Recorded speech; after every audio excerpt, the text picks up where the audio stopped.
people didn't used to have crooked teeth? Nope. Like the skulls that got studied and stuff like that, that's talked about in your book, right? Yeah, that is a modern situation, modern disease. The paleontologist from Stanford, I just forgot his name, but he's held more skulls, pre-industrial, pre-agricultural skulls than anybody else.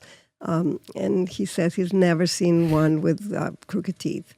After, we developed agriculture about 10,000 years ago. So after agriculture was introduced, then we started seeing a little bit of crowding. And then it spiraled after industrialization. That's when really the problem started. And the last 10, 20 years has been disastrous. Dr.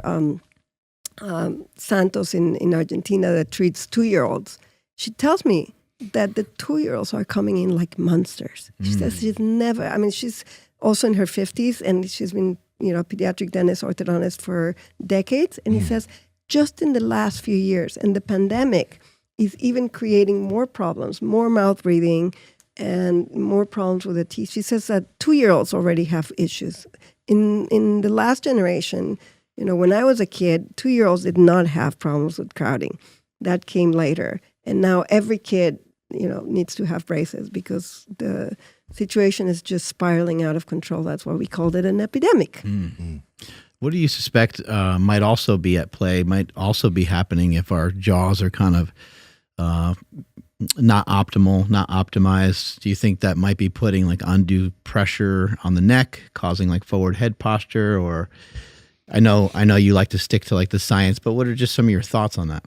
No, well, posture, there's a lot of science on posture. And definitely, if we cannot keep our patent airway, we are going to compensate for that. And lifting the chin is the first thing that we do. There's the maneuver to somebody that's choking is to move the jaw forward and up to open the airway. So the Eschmart maneuver, which we know for many decades, it's what we do to open the airway. That's the treatment for snoring where they put your jaw forward. It's based on the Eschmart maneuver that opens the airway. So if we need to open the airway, we have a small airway, we're going to put our chin up. If we put our chin up, then our neck's going to have to move forward because we can't be looking at the sky while we're functioning in society. So in order to keep our eyes leveled, we are going to move our neck forward. So this is all the posture of the poor airway posture, not necessarily mouth breathing, but we're going to change our posture. And the same, we can't really improve our breathing if we just improve our jaw or if we just learn to hold that suction. We also have to make sure that our posture is good because, if our feet are not fine and our hips are not rotated back and our shoulders are too far forward, then everything else is going to fall apart. So we have to really think of posture, oral posture and body posture as something that goes hand in hand with the right environment. Power Project family, shut your fucking mouth. We've been talking about breathing through your nose and nasal breathing during your sleep for the past 5 years. That's why we've partnered with Hostage Tape. It's the best tape on the market, sticks to your face even if you have a beard. So head to hostagetape.com/powerproject and you'll be able to get a year's supply of tape for 55 cents a day. That shit saves you $150. It's a no-brainer. Links in the description and the podcast show notes. Enjoy the show. One cool thing that I think it's really awesome, you mentioned in the book too, is that there's a lot of focus on the environment and that people can actually make these changes themselves. And it's not purely based off of their genetics. Because, for example, in the health space, there are some people that think, oh yeah, well, the reason why some individuals are bigger is because of their genetics. But we know that there are things that you can do to, let's say that you did have a propensity to be a bit heavier. Well, you don't have to be if you change certain things as far as your habits are concerned. And it does seem to be that when it comes to your mouth, your breathing, there are a lot of things that you can do as far as your environment and the actions you take to change that. It's not based off of your genes.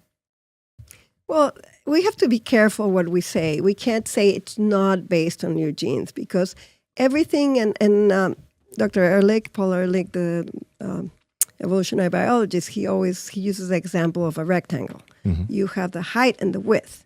You can't have a rectangle that only has one, but one is bigger than the other, more important. So obviously, there's a genetic component, there's a predisposition, there's stuff that we're dealing with, but there's that environmental situation too. But the environmental part is much bigger. We tend to think it's 80-20. You have 20% is the hand you're dealt, and 80% is what you do with that. Mm-hmm. And if you think in that way, you know that, I'm not going to be a basketball player. I'm 5 feet tall. There's no way. And this is genetic. Obviously, I didn't sleep well. I had poor patterns. I would get up at 5 a.m. every day since I was a kid. Mm-hmm. So I didn't get enough sleep. I blame my mom for that. But, I probably could have been a little taller. My parents have great jaws, and they're both taller than me. Mm-hmm. But there is a component that I'm not going to be a basketball player. But within the envelope, I could be on the extreme one side or the other if I improve my environment. And, had I slept better, maybe I would be taller. As far as the jaw is, and this is from Dr. Mew, I don't know how scientific that is, but he says the muscles tend to be more genetic. The bone is more environmental. And the more I look into things, the more I think he's right. Where your muscles, the shape of your muscles, some people have wider muscles, some people are languor, so that your situation of your muscles is more genetic. And the bone will react more. And definitely Wolff's Law from 100 years ago, he says, if the muscle and the bone fight, the bone will lose, the muscle will win. And that all, has to do with, as we are using our body, all the functions, Mm-hmm. we want to make sure our muscles are, we're working improperly, and then the bone will follow. And in the jaw, we have the structure of the jaw, which is bony, and then we have the muscles, the masseters. And so that's why, chewing and what we do with the muscles is super important so that the jaws can develop. And I do see in Spain where they do a lot of the chewing with the gum, and they teach very small kids to chew on both sides with harder foods. I do see that kids have very well-defined jaws.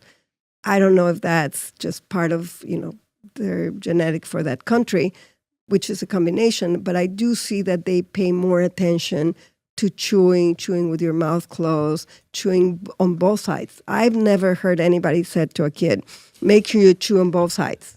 I do hear people etiquette say, chew with your mouth closed, but never chew on both sides. And in Spain, it's a big thing, where when I was in Galicia, I would hear the mom say, make sure you chew on both sides. And that is huge I have a for question. development. Chew with your mouth closed might not be right either.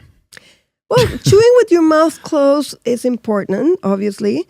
Some of my ENTs that treat children, they say, well, if your nose doesn't work, that's why you chew with your mouth. It's not like the child is deciding to chew with the mouth open. And he says to the child, well, why don't you put a clothespin on your mom's nose and ask her to chew with her mouth closed? And then the kid realizes, this is not just me. And the mom says, okay, let's go find somebody that can, work with the nose too. And if the doctor says, wear a decongestant and oil your nose, the mom's going to make sure she does that. But unless she really understands that this is not, a choice that the kid is doing just because he's lazy, it's a physical problem that the nose is not working well. Hey, baby. I'm joking. Guys, like, comment, subscribe, and head to the Power Project Discord, all right? I know you enjoyed the video. Speak to y'all soon.